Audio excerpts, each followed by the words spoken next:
జగన్ జనం కోసం ఆయనో కలగన్నారు. అలాంటి ఇలాంటి కల కాదు. అది ప్రతి మధ్యతరగతి కుటుంబం కష్టం తీర్చి సంపద సృష్టించి రాష్ట్రాన్ని ఆర్థికంగా పటిష్టం చేయాలన్న కల. కష్టాలెన్ని వచ్చినా ఆ కలను ఎక్కడా మధ్యలో ఆపలేదు. కరోనా 2 ఏళ్లు మింగేసిన 3 ఏళ్ల సమయంలోనే ఆ కలను సాకారం చేసుకునేందుకు పరుగులు పెట్టించారు. ప్రతి ఆంధ్రుడికి ధైర్యంగా గర్వంగా ఉండేలా ఆ కలను నిలబెట్టారు.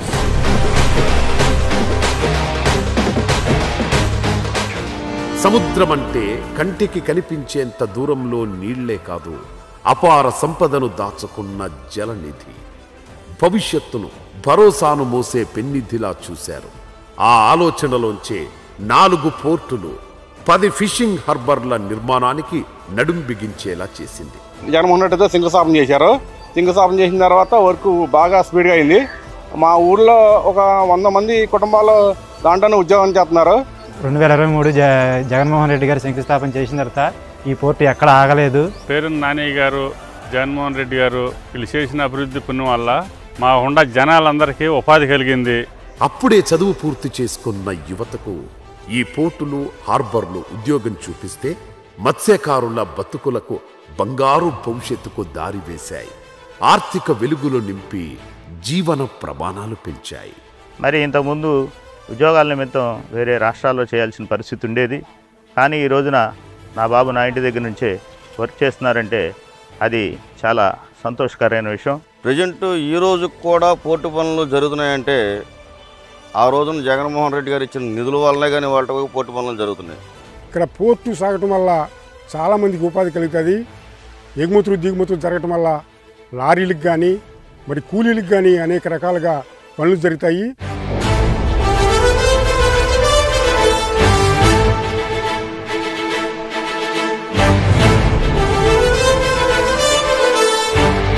పోర్టులు ఇవి కేవలం సరుకు రవాణా కేంద్రాలు మాత్రమే కాదు, ఆర్థికాభివృద్ధి, వాణిజ్యం, అంతర్జాతీయ పునాది.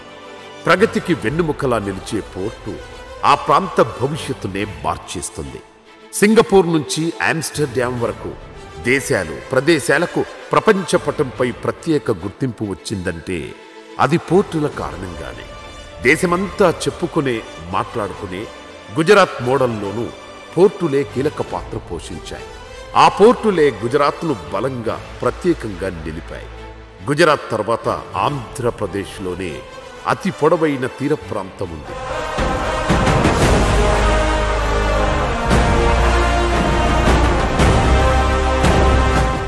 ఏపీలో తీర ప్రాంతం పొడవు దాదాపు 975 కిలోమీటర్లు.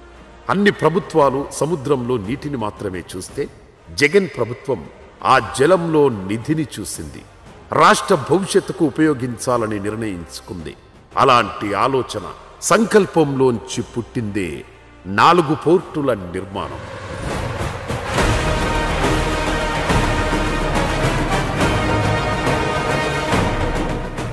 కూటమి ప్రభుత్వం ఏదైనా వాగొచ్చు. జగన్ చేసిన మంచి ఆ పోర్టుల రూపంలో కనిపిస్తూనే ఉంటుంది. చరిత్ర ఎప్పుడూ గుర్తు చేస్తూనే ఉంటుంది. జగన్మోహన్ రెడ్డి గారు హయాంలో అయ్యింది. ఆయన వల్లే మా పిల్లలు బతుకుతారో ఉద్యోగాలు చేసుకున్నాని అనుకున్నాము. మా పనిచేసే కుర్రాళ్ళని తీసేసి వాళ్ళ ప్రభుత్వం కుర్రాళ్ళని ఇప్పుడు జరిగే ప్రభుత్వం వాళ్ళని తీసుకుని ఆ పోర్టులో పని చేపిస్తున్నారు. ఇతర ఊళ్ళ నుంచి వచ్చి ఇక్కడ ఉద్యోగాలు చేస్తున్నారు. ఇక్కడ ఊళ్ళో ఉన్న వాళ్ళకి తక్కువ. జగన్ ప్రభుత్వానికి ముందు, జగన్ ప్రభుత్వానికి తర్వాత పోర్టుల అభివృద్ధి చర్చకు వస్తే వినిపించే మాటలివే. 2019లో జగన్ అధికారంలోకి వచ్చాక పోర్టుల మీద ప్రత్యేక శ్రద్ధ చూపించారు. ఆయన ప్రారంభించిన 4 పోర్టులు ఏపీ భవిష్యత్తును మార్చబోతున్నాయి. అపార సంపద ఇవ్వడమే కాదు, మత్స్యకారుల ఆర్థిక స్తోమతను పెంచడంతో పాటు ఎన్నో పరిశ్రమల స్థాపనకు బలంగా నిలుస్తున్నాయి. భవిష్యత్తును ముందే ఊహించడం, అభివృద్ధి దిశగా అడుగులు వేయడం వైఎస్ రక్తంలోనే ఉంది. విశాఖ తర్వాత ఒకప్పుడు ఏపీలో ప్రముఖంగా వినిపించిన పోర్టులు గన్నవరం, కృష్ణపట్నం. ఈ 2 పోర్టులను మహానేత వైఎస్ రాజశేఖర్ రెడ్డి పూర్తి చేశారు. దీంతో ఆ చుట్టుపక్కల ప్రాంతాలు పారిశ్రామికంగా భారీ అభివృద్ధి సాధించాయి. తండ్రి 2 పోర్టులు ప్రారంభిస్తే జగన్ తాను అధికారంలోకి వచ్చాక 4 పోర్టులకు శ్రీకారం చుట్టారు. జగన్మోహన్ రెడ్డి గారి హయాంలోనే ఈ జరిగింది ఇదంతా. జగన్మోహన్ రెడ్డి గారు లేకపోతే పోర్ట్ లేదు మచిలీపట్నానికి. మా హయాంలో మేము చేసింది ఎక్కువ, చెప్పుకునేది తక్కువ. మా చేతకాల మా వాళ్ళకు కూడా తప్పు ఉంది. చేసింది ఎక్కువ, చెప్పుకునేది తక్కువ. దేశాన్ని ఆర్థికంగా పటిష్టం చేయడంలో సముద్ర ప్రాంతం ఎంత కీలకమనేది చైనా, సింగపూర్ లాంటి దేశాలు ఎప్పుడూ గుర్తించాయి. ఆ దేశాల ఆర్థిక వ్యవస్థలను పరుగులు పెట్టించడంలో పోర్టులు కీలక పాత్ర పోషిస్తున్నాయి.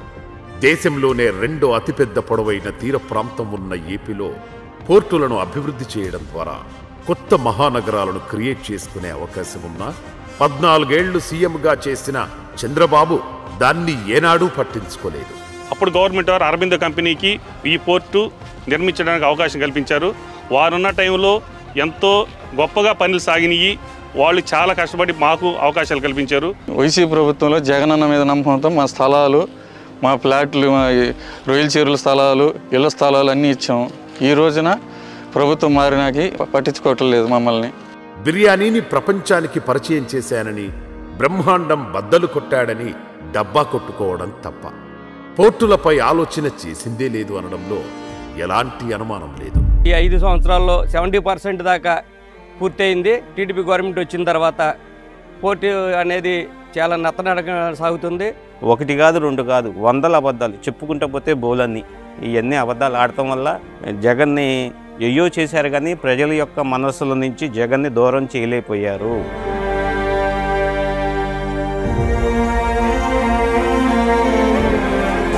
రామాయపట్నం, మచిలీపట్నం, మూలపేట, కాకినాడ గేట్వే పోర్ట్, 4 పోర్టుల నిర్మాణాలను స్పీడప్ చేసింది జగన్ ప్రభుత్వం.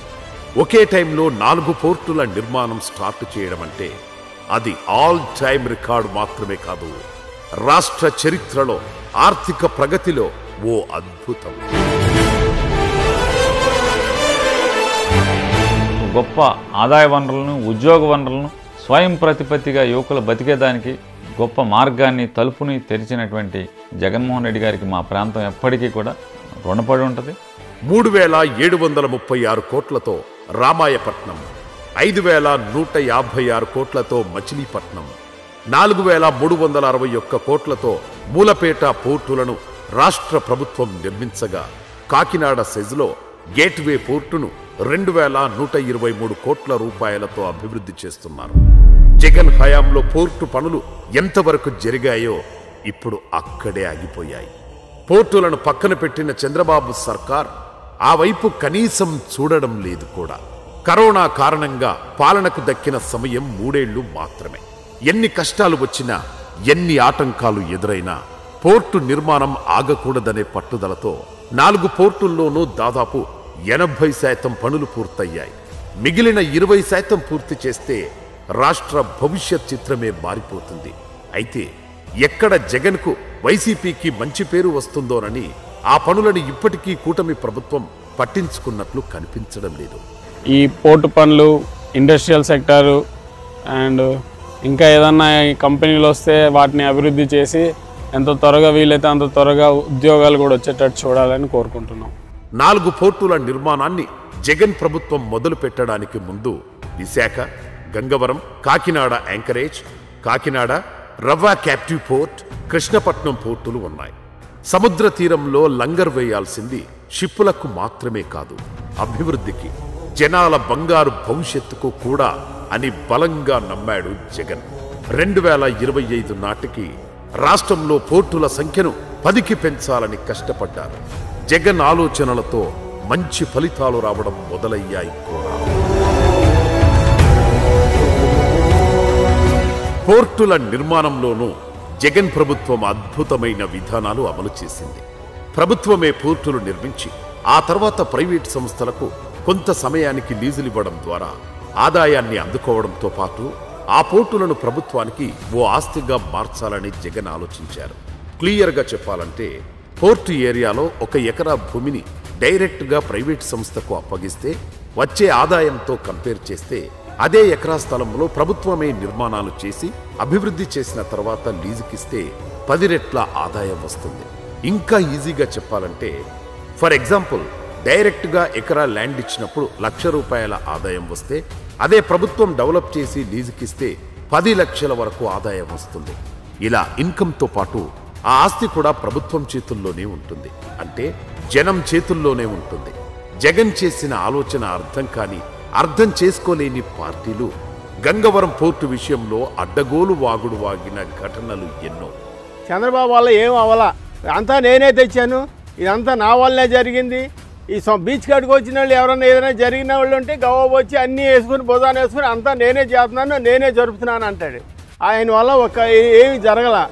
ఇక 2030 నాటికి దేశవ్యాప్తంగా ఎగుమతుల్లో 10% వాటాను చేజిక్కించుకోవడమే కాదు, టాప్ 3 రాష్ట్రాల్లో ఒకటిగా ఏపీని నిలపాలన్న లక్ష్యంతో జగన్ సర్కార్ అడుగులు వేసింది. పోర్టులను ఆధారం చేసుకొని చుట్టుపక్కల పరిశ్రమల ఏర్పాటును వేగవంతం చేయాలని జగన్ ప్రభుత్వం ప్రణాళికలు రచించింది. రామాయపట్నం, మచిలీపట్నం, మూలపేట పోర్టుల దగ్గర భారీ పారిశ్రామిక పార్కుల నిర్మాణానికి సంబంధించి అప్పట్లో 3 IAS అధికారులతో కమిటీ వేశారు కూడా. అది మంచి ఫలితాలిచ్చింది. ఒక్క రామాయపట్నం పోర్టు సమీపంలోనే ఇండోసోల్ కంపెనీ 75,000 కోట్ల ప్రాజెక్టు నిర్మాణానికి ముందుకు వచ్చింది. 90,000 కోట్ల పెట్టుబడి పెట్టేందుకు BPCL రెడీ అయ్యింది. ఇక రామాయపట్నం పోర్టుకు సమీపంలోని చీమకుర్తిలో గ్రానైట్ పరిశ్రమలు కూడా వెలుస్తున్నాయి. ఈ కంపెనీలతో లక్షల మంది స్థానిక యువతకు ఉపాధి అవకాశాలు దక్కడంతో పాటు రాష్ట్రానికి భారీగా ఆదాయం లభిస్తుంది. ఇదంతా ముందు చూపుతూ చేసిన ఈ పోర్టు అనుసంధానం చేసిన డెవలప్మెంట్ల కారణంగా ఈ ప్రాజెక్టులను వచ్చినాయి. కానీ మేము భూములు ఇచ్చి అన్ని విధాలుగా నష్టపోయాము. ప్రభుత్వం మారిన తర్వాత ప్రభుత్వం 70 మందిని తీసేసింది. కానీ ప్రతి ఒక్క పిల్లలకి 70 మందికి సోలార్ కంపెనీ జాబులు ఇచ్చి తర్వాత వాళ్ళు మీరు మానేయమని చెప్పారు. జగన్ ఏ మంచి చేసినా ఏదో ఒక యాగి చేయడం టీడీపీకి, కూటమి పార్టీలకు అలవాటే. ఒకటి మాత్రం క్లియర్, మిగతా రంగాల్లో ఉపాధి అయినా, ఉద్యోగాలైనా, ఆదాయమైనా కొన్ని వర్గాలకి, పోర్టులు అలా కాదు. ఆదాయపరంగా సమాజంలో ప్రతి వర్గానికి మేలు చేస్తుంది, ప్రతి ఒక్కరికి లాభమే. ఈ ఆలోచనే బృహత్తర కార్యక్రమాన్ని భుజానికెత్తుకునేలా జగన్ను ముందుకు నడిపించింది. 4 పోర్టుల నిర్మాణానికి నడుం బిగించేలా చేసింది. పనికిరాని ప్రత్యర్థి పార్టీలు జగన్ చేసిన మంచిని తక్కువ చేసి చూపిస్తుండొచ్చు. అయితే ఆయన ప్రతి పని జనం గుండెల్లో ఉంటుంది, చరిత్ర గుర్తుంచుకుంటుంది. చివరగా ఒక్క మాట, రాష్ట్రంలో పోర్టులంటేనే గుర్తుకొచ్చేది వైఎస్ కుటుంబం. అప్పుడు పెద్ద ఆయన 2 పోర్టులను అందుబాటులోకి, తండ్రికి తగ్గ తనయుడుగా జగన్ 4 పోర్టుల నిర్మాణ బాధ్యత భుజానికెత్తుకున్నారు. నాంది రాజశేఖర రెడ్డి పలికితే దాన్ని పూర్తి చేయటం, కళ సాకారం చేయటం, కళ్ళ ముందు దాన్ని వాస్తవ రూపంలోకి తీసుకురావటం జగన్మోహన్ రెడ్డి గారు చేసినటువంటి గొప్ప మనిషి. ఇది చాలదా విజన్ ఉన్న నాయకులంటే ఆ తండ్రి కొడుకులే అని చెప్పడానికి?